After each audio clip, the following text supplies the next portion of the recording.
Η Κρεμαστή είναι ορεινό χωριό του Δήμου Ευρώτα, στο νομό Λακωνίας της Πελοποννήσου. Σύμφωνα με την απογραφή του 2021, έχει 180 κατοίκους.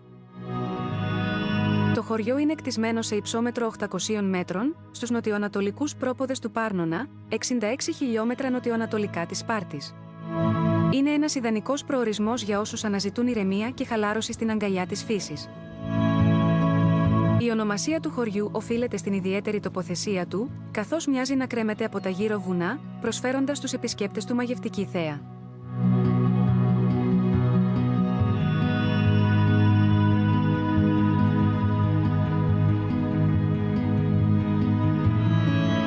Η Κρεμαστή φαίνεται ότι δημιουργήθηκε κατά τη διάρκεια της τουρκοκρατίας, ίσως τον 15ο αιώνα, μετά την κατάκτηση του δεσποτάτου του Μιστρά από τους Οθωμανούς. Τότε, ο πληθυσμός μετεγκαταστάθηκε σε ορεινές περιοχές λόγω της ανασφάλειας της περίοδου. Στην ενετική απογραφή του 1700, η Κρεμαστή είχε 1.465 κατοίκους και εντασσόταν στην περιοχή της Μονεμβασιάς. Η οικονομία του χωριού στράφηκε προς την κτηνοτροφία και είναι πιθανό κάποια στιγμή να έφτασε σε τέτοια ανάπτυξη ώστε να άρχισε η εμπορία κτηνοτροφικών προϊόντων, ενώ παράλληλα υπήρχε και αγροτική παραγωγή για αυτοκατανάλωση. Η αύξηση του πληθυσμού του χωριού οδήγησε στην εγκατάσταση σε άλλες κοντινές περιοχές, δημιουργώντας τους άλλους οικισμούς της περιοχής του Ζάρακα. Η Κρεμαστή πήρε ενεργό μέρος στην Επανάσταση του 1821, γι' αυτό και δέχτηκε επίθεση των τουρκοαιγυπτιακών δυνάμεων το 1826. Τότε, οι κάτοικοι, μετά από τριήμερη αντίσταση σε ένα μικρό παλαιό φρούριο, παραδόθηκαν λόγω έλλειψης νερού και τροφής, με εξαίρεση λίγους κατοίκους οι οποίοι προτίμησαν την ηρωική θυσία από την άτιμη δουλεία. Στα σημαντικότερα αξιοθέατα του χωριού, η βρύση της Κρεμαστής, η οποία σύμφωνα με επιγραφή που βρίσκεται χαραγμένη επάνω της, χρονολογείται από το 1722 και μέχρι τα μέσα του 20ου αιώνα, αποτελούσε σημείο αναφοράς για την κοινωνική ζωή του χωριού.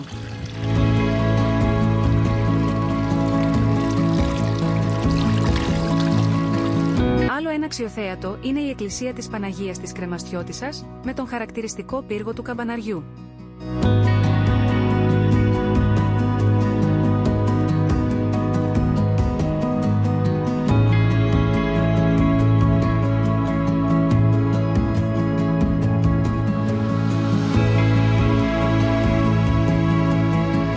Τα σπίτια του χωριού είναι δίπατα, πέτρινα και με αρκετά μεγάλες διαστάσεις.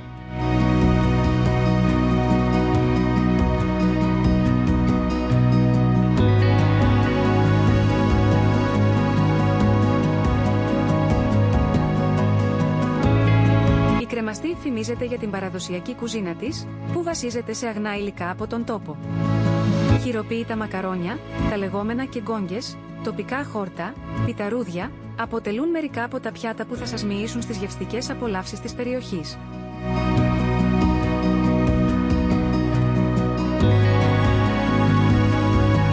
Η πρόσβαση στην Κρεμαστή είναι εύκολη οδικός από τη Σπάρτη και άλλες πόλεις της Λακωνίας. Αξίζει να αφεθείτε στην ομορφιά της διαδρομής, απολαμβάνοντας το γραφικό τοπίο.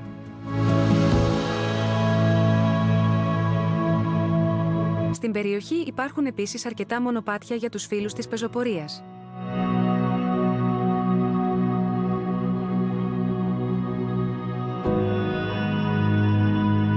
Τέλος, αν βρεθείτε στην Κρεμαστή, αξίζει να επισκεφτείτε το μαγευτικό Κυπαρίσι, το οποίο βρίσκεται σε απόσταση 40 λεπτών με αυτοκίνητο.